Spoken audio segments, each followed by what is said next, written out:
Hello, good morning still. Sorry, I'm just checking where my stairs are. They are my stairs, if you can see them. You probably didn't see my hand, not the staircase. But yeah, they are my stairs going down to my front door. Now, one of the things that I have to do when I have to use my stairs is I have to go down backwards. Now, anyone who's been who was in the, sorry, there goes my book. Anyone who is obviously an ex-naval person, going down the stairs backwards isn't uncommon. But to have to do that in your own home, here is the rail, is not always that easy. Now, the reason I have to go down the stairs backwards is because of my knee. Now, I have arthritis, but they've told me it's called bursitis, so please feel free to Google that and read in the information what you will. That's all I've been told. So my knee will not allow me to bend properly to go down the stairs forward. So I have to go down backwards. And I have told them this. Whether they've wrote it on my medical records is another thing. And so I have to go down backwards and hold the rail. The other thing that I struggle with is depth perception. I suffer with something called dyspraxia. So my stairs are quite steep. So what it means is in the past, I've actually fallen. Not just here, I've done it at home, I've done it at work. Anywhere where there are stairs, I have actually fell, especially if it's a staircase I've not used before. So I always find it easier to go down backwards. So what I will do is I will bend my left leg and lead with my right, which I know is probably not what I should be doing, as it's my right knee that's got the arthritis in. But if I was to try and bend my right knee and lead with my left, I would struggle. So with my right leg, I kind of make it go straight so that the pain is pulling on the back of my leg, not in my knee. Then I will go down with my left foot. And that is how I get down the stairs. I'm almost there.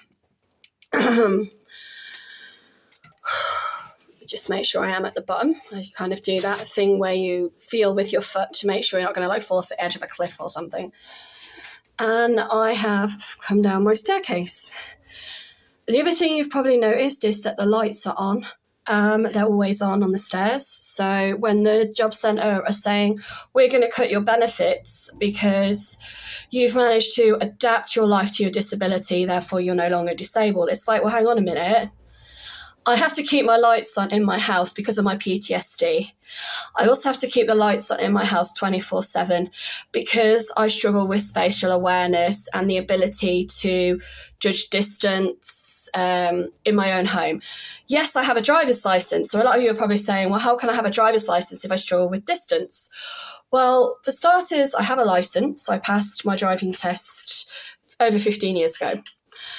And I drove for about a year, and then I couldn't afford to do so after that because of unforeseen circumstances. So I chose to stop driving. But I always kept my license because I've never been medically exempt. But like I've said before, I've got friends who are wheelchair bound. I've got friends who have to use crutches to get up from A to B. I have friends who have PTSD, bipolar, other different types of mental illness and physical problems, and they all have driver's licenses. They all drive their vehicles.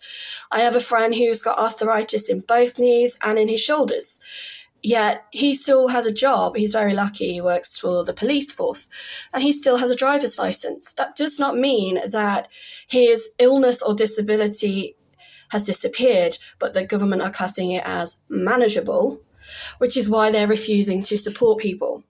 Well, I, just like everybody else, would still have to pay my electric bill at the end of each month, but I'm on a meter, so I have to pay it weekly or else they cut me off.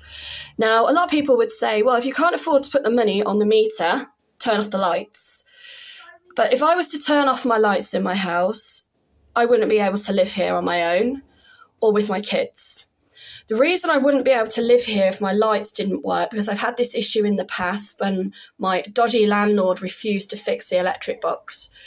My PTSD, my anxiety and my depression, they get worse. Because the lights are on, I feel safe. So it's a bit like a placebo effect. So because it's a lit up area, it gives me that sort of false sense of security and that false sense, and I've just had to change hands, of feeling safe. It also means that in theory, I should be able to, with or without my glasses on, no matter what time of day it is, providing I haven't taken my amitriptyline or Buscopan, which can cause blurred vision. I'm aware of this. I've known about this for years. So again, it's not like I'm going to be stupid and get behind a wheel of a car or step out of my house if I wake up in the morning and for the first hour of me being awake, I've then got to reset myself. I've got to reset my vision. I've got to go through all of these checks that I have to do every single day before I can do anything. But at least with the light being on, I can say to myself, okay, breathe, breathe, breathe. The light is on. There's the staircase. There's the handle, which is there. Again, just hold on to the handle and take your time. You are not in rushing. You're not at work anymore. You're not going to have somebody screaming at you, telling you to hurry up or get that food out now or we're going to fire you. Or if you don't be quicker at your job, we're going to dock your wages. All right. All of these flashbacks I actually get on a daily basis just going up and down my staircase at home. That doesn't even factor in my physical ability to do it. I've had days where I physically cannot climb these stairs and I've had to crawl up them, or I've got a chamber pot or a commode, and I will put that by the sofa that I sit on. And if I need to go to the toilet, I will use it. And again, I try to explain this to the job centre, to the Department of Work and Pensions. I also try to explain that I wear incontinence underwear. So if I can't get up the stairs quickly enough to go to the toilet, at least I haven't weed on the stairs. I haven't pooed on my staircase. All right. The nappies that I use, the adult nappies, I really hate wearing them. They cause skin irritations. But I have to wear them every day. And so again, that's a downside to having to not shit yourself, is that your skin is prone to like nappy rash as an adult. And so once I get to the bathroom, if I have defecated myself or wet myself, the bath's there. And then what I'll do is I will sit on the toilet and I will like fill up a jug and then tip the water down the toilet while I'm still sitting on it. And then once I'm confident enough that I'm not going to get off the toilet and like the mess is going to be on the floor, that's if the nappies haven't leaked, I will then step into the bath with the step I use, have a quick wash, and then step out again once the bath's empty. I don't do it when the water's in there because, again, I'm worried that I'm going to slip over, I'm going to fall, I'm going to bang my head. What if I bang my head and the bath's still full?